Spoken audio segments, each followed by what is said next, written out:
Now we out here playing games, telling ghost stories in place of doing what we ought to do. And what is it we supposed to be doing?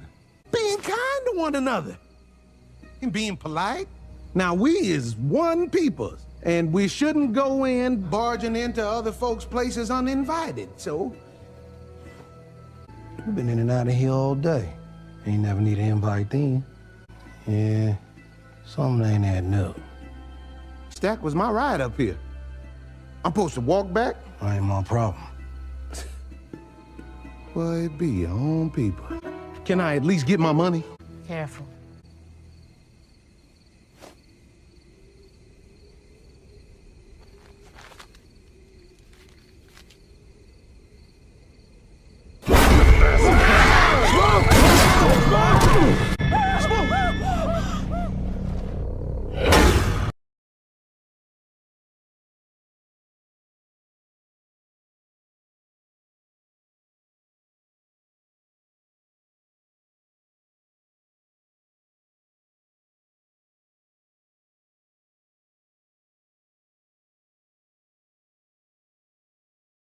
As kind, as loving, as inviting, and as welcoming we're supposed to be as Christians, there are at least two types of people that we should not invite or welcome into our lives. And these two types of people can probably be even more damaging than inviting a vampire into our home.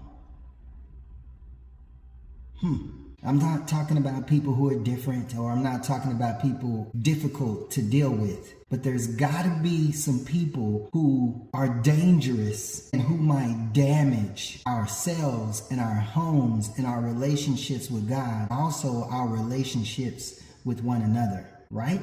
The movie scene has me thinking about the people who might be destructive to our lives or to our relationships with God or our relationships with one another. The Bible definitely highlights at least two types of people we should not welcome into our lives, because these two types of people can cause more harm than good to us and to others. The first type is the type of people who will try to deceive you. The second type are people who are trying to divide you. John warned some people about deceivers. In his letter, 2 John chapter 1 verse 10, John wrote, "If anyone comes to you and does not bring this teaching," he's talking about the teaching from Jesus about Jesus, not all the teachings from other people about Jesus, "do not receive him into your house or give him any greeting." Do not welcome him, because these deceivers, by what they say, by what they teach, they will damage your relationship with God and damage your relationships with others. There are others who are going to deceive you by what they show.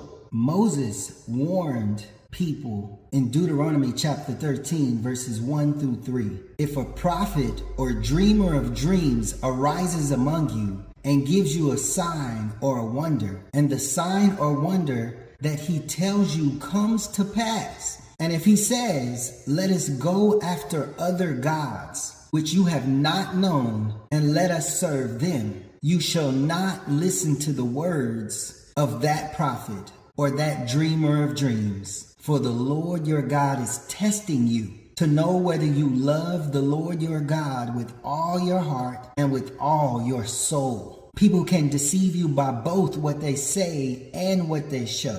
No matter how amazing what they show is, if they lead you from Jesus, from God, then those are the deceivers that these writers of the scriptures are warning us about. And then there are people who deceive us because what they say and what they show just doesn't match. Paul, in his letter to the Corinthian church, warned about these people. People who claim to be Christians, but their conduct doesn't match. 1 Corinthians chapter 5, starting at verse 9. "I wrote to you in my letter not to associate with sexually immoral people, not at all meaning the sexually immoral of this world, or the greedy and the swindlers, or idolaters, since then you would need to go out of the world. Keep that in mind, since we know that Jesus ate with tax collectors and sinners, that he's not saying don't associate with sinners at all. But now I am writing you not to associate with anyone who bears the name of brother if he is guilty of sexual immorality or greed,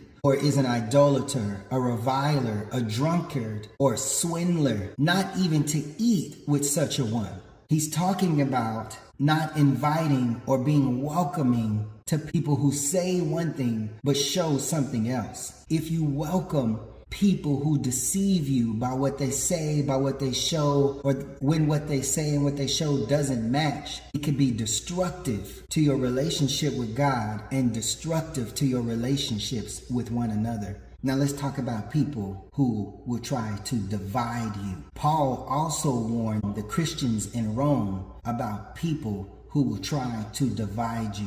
In Romans chapter 16, verse 17, Paul wrote, I appeal to you, brothers, to watch out for those who cause divisions and create obstacles contrary to the doctrine that you have been taught.